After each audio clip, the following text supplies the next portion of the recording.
Sir good afternoon. तो start करते हैं। तो पहले तो एसिटिक अम्ल का एक बनाने की विधि भी पढ़ लेते हैं, क्योंकि 2 साल पहले क्वेश्चन पूछा गया था कि एथिल अल्कोहल से एसिटिक अम्ल कैसे बनाते हैं। एसिटिक अम्ल के बनाने की विधि। तो एथिल अल्कोहल से एसिटिक अम्ल कैसे बनता है। तो एथिल अल्कोहल को जब क्षारीय KMnO4 द्वारा ऑक्सीकृत किया जाता है और HCl द्वारा उदासीन किया जाता है तो एथेनोइक एसिड प्राप्त होता है। रासायनिक अपक्रिया है, देखिएगा। एथिल अल्कोहल है CH3CH2OH। अब यहाँ पे क्या होगा, ये KMnO4 का क्षारीय विलयन है, पोटेशियम परमैंगनेट का क्षारीय विलयन है। Yes sir. क्षारीय विलयन से क्या होगा, ये ऑक्सीकृत होगा, और जब ये ऑक्सीकृत होता है तो ये CH3COO Na देता है, और जब इसको HCl के साथ उदासीनीकरण किया जाता है तो ये CH3COOH देता है और NaCl देता है। ठीक है, ध्यान से देखिए इस चीज को। एक्चुअली क्षारीय विलयन KMnO4 का है, इसका मतलब KMnO4 के साथ NaOH है। ठीक है, और इसका Na जो है ये यहाँ इसके साथ चला जाएगा, H OH के साथ आ जाएगा और O की जगह पे Na चला आएगा और बनाएगा CH3CH2ONa। जब इसको ऑक्सीकृत किया जाएगा ऑक्सीजन के साथ तो ये CH2 जो है वो CHO में कन्वर्ट हो जाएगा, CH3CHCOONa बीच में जब लगेगा। यहाँ पे क्या हुआ कि CH3C double bond O group पहले ही लगा हुआ था, और ये जो है ये C डबल बॉन्ड O में कन्वर्ट हो गया, ऑक्सीकृत हो गया। ठीक है, तो यही जो ऑक्सीकृत हुआ, अब उसके बाद इसको जब एक अम्ल के साथ अपक्रिया कराई गई तो CH3COOH प्लस सॉल्ट बन गया, उदासीनीकरण। ये पूरा प्रोसीजर हुआ। देखिए CH3CH2OH KMnO4 प्लस NaOH के उपस्थिति में इसका ऑक्सीकरण होता है और ये बनाता है CH3C डबल बॉन्ड O और इसके बाद इसकी HCl से अपक्रिया होती है CH3COOH प्लस NaCl बनता है। ठीक है, इसको लिख लीजिए पूरा प्रोसीजर एथिल अल्कोहल से एसिटिक अम्ल बनाने का। तो इसको इक्वेशन लिख लीजिए और उसके नीचे लिखिए एथिल अल्कोहल को क्षारीय KMnO4 ब्रैकेट में KMnO4 प्लस NaOH द्वारा ऑक्सीकृत करने पर प्राप्त उत्पाद को HCl द्वारा उदासीन करने पर एसिटिक अम्ल प्राप्त होता है। एसिटिक अम्ल के रासायनिक गुण जो कि एग्जाम में आए हुए हैं, मैं उनको बता देता हूं आप लोग को क्या क्या पूछा है। पहला पूछा था, ऐसे करके आप लोग लिखिएगा, एसिटिक अम्ल की सोडियम से अपक्रिया। ठीक है, और यहाँ पे एसिटिक अम्ल जब सोडियम से अपक्रिया करता है CH3COOH प्लस सोडियम, तो ये बनाता है CH3COO प्लस H2। इसको सोडियम एसीटेट कहते हैं। एसिटिक अम्ल की सोडियम से अपक्रिया, OH की जगह Na लग जाता है, बस कुछ और नहीं होता। लिखिए अगला है, चूंकि ये एसिटिक अम्ल एक अम्ल है और एसिटिक अम्ल की जब एक क्षार से, क्षार कौन सा है, वीक बेस है, एसिटिक अम्ल का सोडियम बाइकार्बोनेट से अपक्रिया तो CH3, देखिएगा ध्यान से, COOH ये अम्ल का H पॉजिटिव है प्लस NaHCO3 ये सोडियम बाइकार्बोनेट है। इसमें क्या हुआ, CH3COO Na इधर आएगा, HCO3 H2 और CO2 OH और CO2 होता है। समझ में आ रहा है ये चीज आपको? CH3 COO plus H2O plus CO2 gas निकलती है। ठीक है, इस अपक्रिया को लिखिए, फिर मैं इसको समझाता भी हूं आपको। देखिएगा, इसको बस समझने के लिए देखिएगा। CH3COOH अम्ल का H, और ये निगेटिव और ये positive, plus Na positive plus HCO3 negative. ये चीज समझ में आया? ये H इसके साथ आ गया, Na इसके साथ आ गया।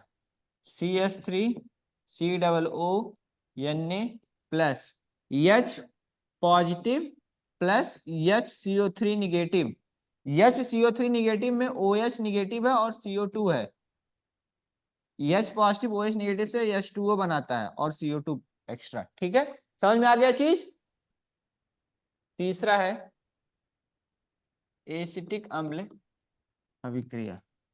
CH3COOH plus C2H5OH gives CH3COO C2H5 plus H2O। ये प्रोडक्ट बनता है, ये सांद्र H2SO4 की उपस्थिति में अपक्रिया होती है। ये बहुत इंपॉर्टेंट लाइन है, मतलब ये बहुत इंपॉर्टेंट पॉइंट है, आप इसको याद रखिएगा कि जब एसिटिक अम्ल एथिल अल्कोहल के साथ अपक्रिया करता है तो क्या बनाता है?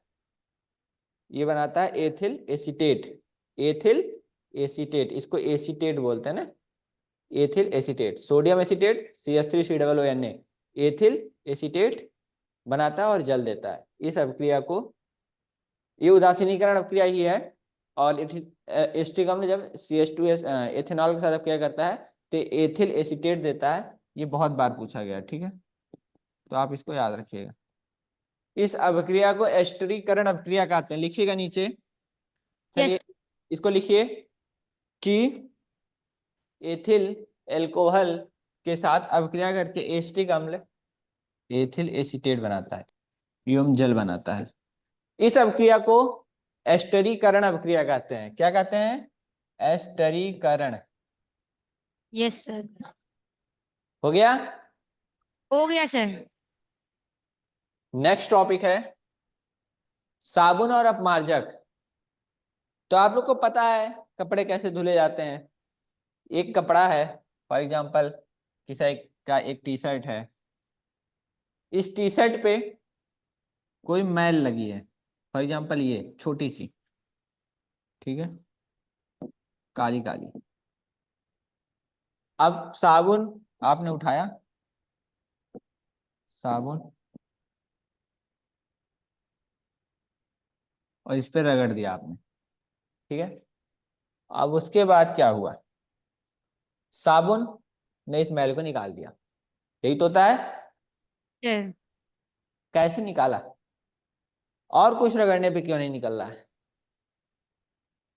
कोई रासायनिक अपक्रिया हुई, कुछ हुआ, तभी तो कुछ हुआ होगा।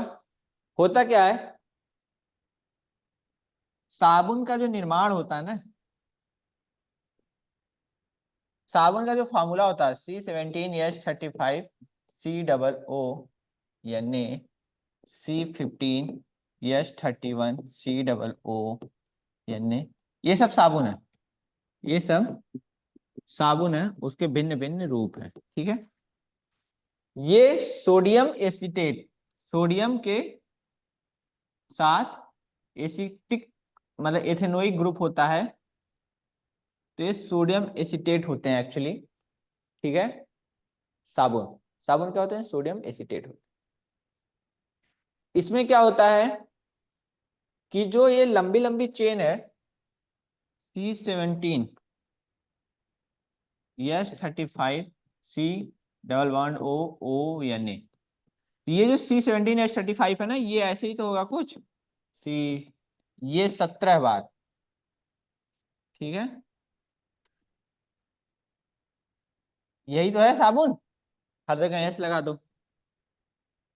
ये लंबी लंबी चेन जो होती है ये भारी होती है, भारी हैवी, और ये अन्य जो होता है वो हल्का होता है।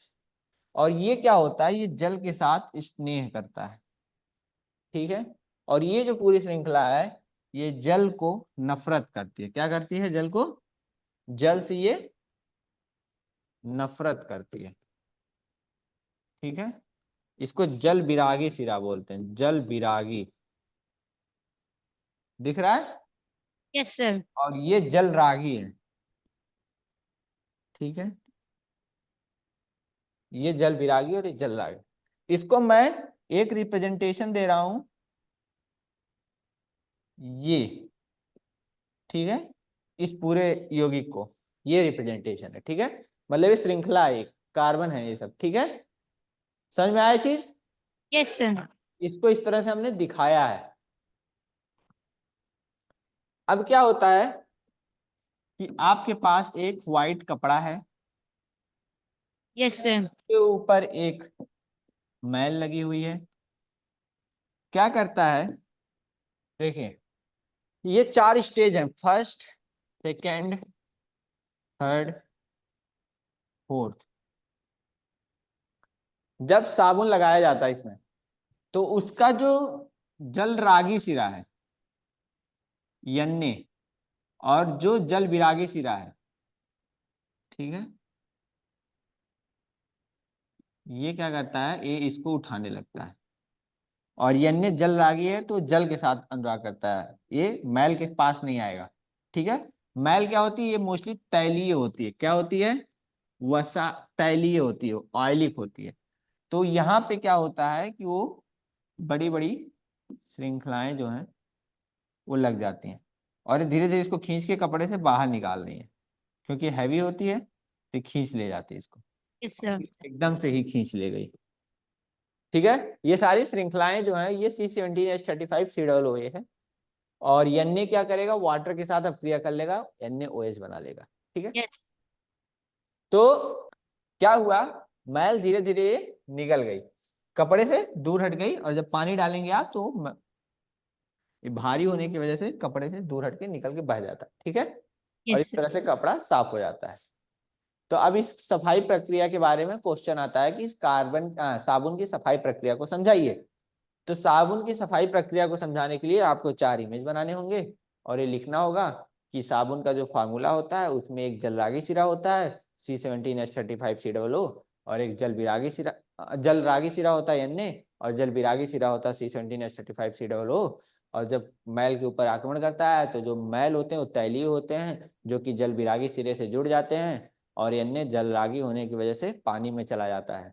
और फिर क्या होता है? मैल के चारों तरफ ये जो कार्बन की बड़ी श्रृंखलाएं लग जाती हैं, और इसकी वजह से क्या होता है? मैल कपड़े से बाहर निकल जाती है और पानी डालने पे वो चली जाती है। ठीक है, यस सर। अब इसमें क्या होता है? ये जो हैवी हैवी श्रृंखलाएं C17H35COO है, और ये उसके किनारे पे Na लटका हुआ है, जो कि वाटर के तरफ रहता है, यानी पानी की तरफ रहता है। ये सब Na है, और ये जो लंबी लंबी श्रृंखलाएं हैं वो क्या है? C17H35COO या C15H31COO, ये सब ये हैं। ठीक है, ये मैल है, इसको मैल कहते हैं, या तैलीय होती है जो कि, या गंदगी जिसे कहते हैं, गंदगी। तो गंदगी के चारों तरफ कार्बन की बड़ी बड़ी श्रृंखलाएं लग गई। इस संरचना को मिसेल कहते हैं। क्या कहते हैं? मिसेल। तो ये भी पूछा जाता है कि मिसेल संरचना को समझाइए। तो मिसेल संरचना ये होती है। आप दोनों फिगर बना सकते हैं, सफाई प्रक्रिया, साबुन की सफाई प्रक्रिया। तो ये मिसेल, मिसेल हेडिंग डाल के ये बना लीजिए। ठीक है, लिखने का आप लोग लिख लीजिएगा जरूर किताब से। एक और लास्ट क्वेश्चन पूछा जाता है, साबुन और अपमार्जक में अंतर। साबुन मृदु जल के साथ झाग देता है, कठोर जल के साथ झाग नहीं देता है, जबकि अपमार्जक मृदु एवं कठोर दोनों जल के साथ झाग देता है। सबसे प्रमुख अंतर ये है। ठीक है, ओके। Yes sir.